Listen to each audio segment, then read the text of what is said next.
Hello students, आज हम लोग डिस्कस करने जा रहे हैं इलेक्ट्रोमैग्नेटिक वेव्स। तो जो इलेक्ट्रोमैग्नेटिक वेव्स होते हैं, थोड़ा सा उनकी प्रॉपर्टीज़ के बारे में हम लोग जान लेते हैं। कोई अगर चार्ज है और स्टैटिक है ये, ठीक है, तो इसका मतलब इसके आसपास इलेक्ट्रिक फील्ड जनरेट होगा। लेकिन अगर यही चार्ज मूव कर रहा है या मोशन में है, तो इस चार्ज के आसपास जो फील्ड होगा वो इलेक्ट्रिक फील्ड भी होगा, साथ में मैग्नेटिक फील्ड भी प्रेजेंट होगा।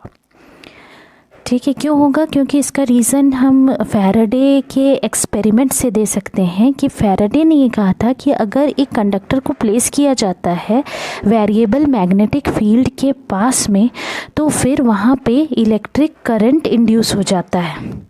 ठीक है, यानी मैग्नेटिक फील्ड को बदलने से इलेक्ट्रिक फील्ड प्रोड्यूस हो जाता है। ठीक, तो इसका मतलब ये हुआ कि इलेक्ट्रिक फील्ड जो है वो प्रोड्यूस हो रहा है बदलते हुए मैग्नेटिक फील्ड से।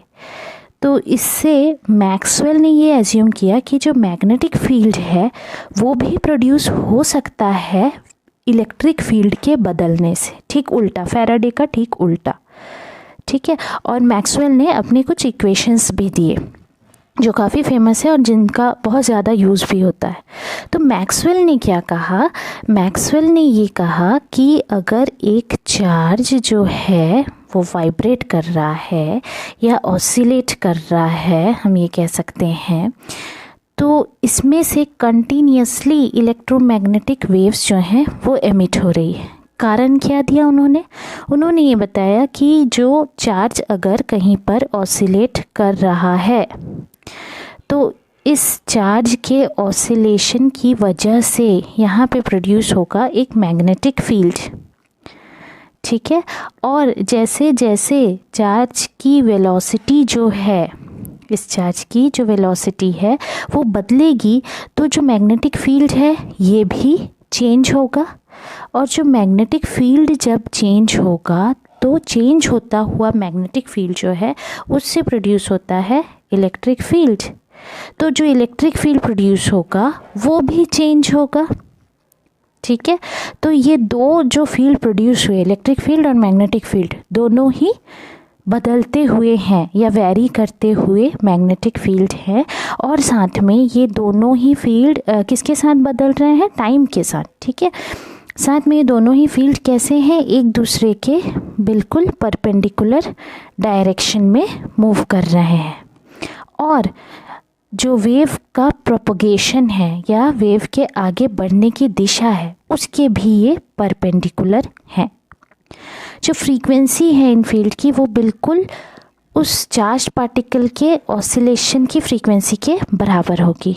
और जो वेव इससे एसोसिएटेड होगा वो कहलाएगा आपका इलेक्ट्रोमैग्नेटिक वेव। तो हम ये कह सकते हैं कि इलेक्ट्रोमैग्नेटिक वेव जो है वो एक ऐसा वेव है जिसमें इलेक्ट्रिक और मैग्नेटिक फील्ड कैसे हैं? ऑसिलेट करते हुए इलेक्ट्रिक और मैग्नेटिक फील्ड हैं।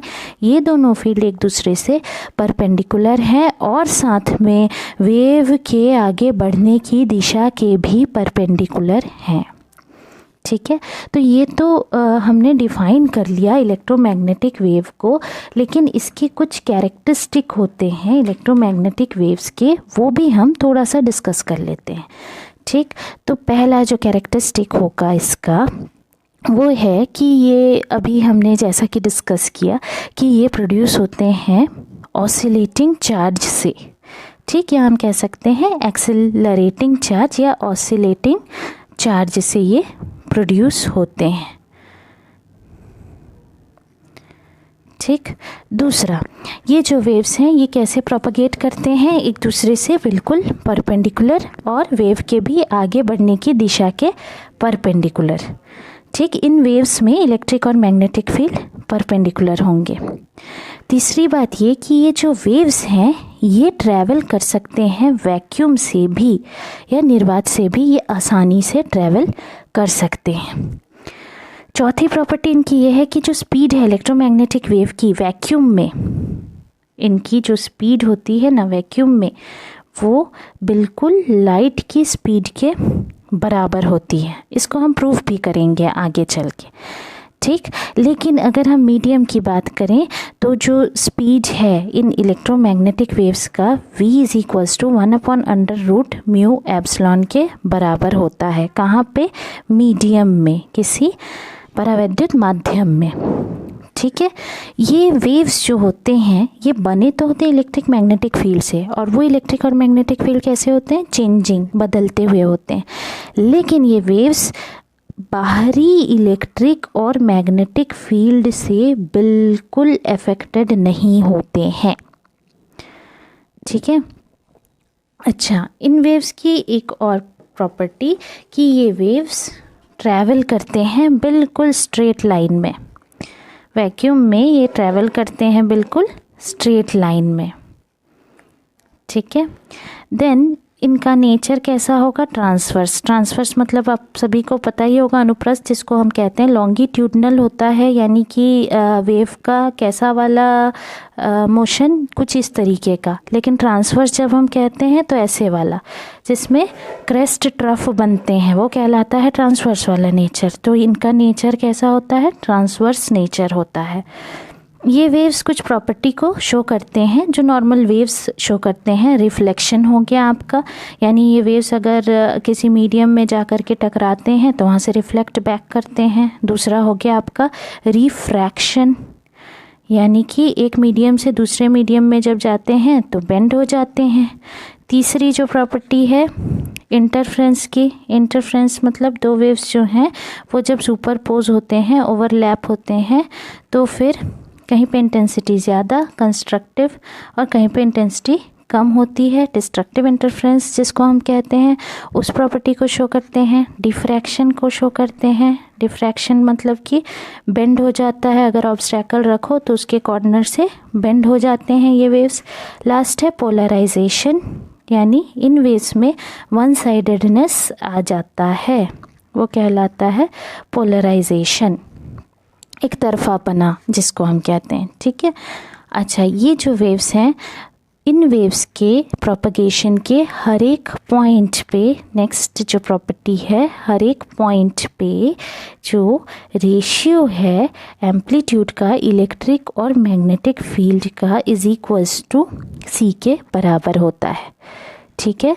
और ये वेव्स जो हैं ये अपने साथ एनर्जी और मोमेंटम दोनों को कैरी करके चलती हैं, ठीक।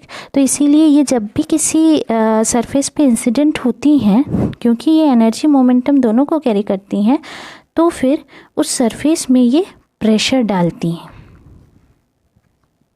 ठीक है। तो ये कुछ प्रॉपर्टीज़ थी, और ये जो प्रॉपर्टीज़ हैं आपकी वेव्स की, इलेक्ट्रोमैग्नेटिक वेव्स की, इनमें से कुछ प्रॉपर्टीज़ को हम आगे चल के प्रूफ भी करेंगे जब हम वेव इक्वेशन पढ़ेंगे। जो इलेक्ट्रिक और मैग्नेटिक फील्ड जो है वो जिन वेव को सेटिस्फाई, वेव इक्वेशन को सेटिस्फाई करता है, तो वहाँ पर हमारे इनकी कुछ प्रॉपर्टीज़ जो है वो भी प्रूफ हो जाएंगी, ठीक है। तो इलेक्ट्रोमैग्नेटिक वेव्स की इंट्रोडक्शन में इतना ही। अगर इसमें कोई भी डाउट है तो फिर आप पूछ सकते हैं कमेंट सेक्शन में। और अगर ये वीडियो पसंद आए तो शेयर, लाइक, सब्सक्राइब करना ना भूलें। Thank you.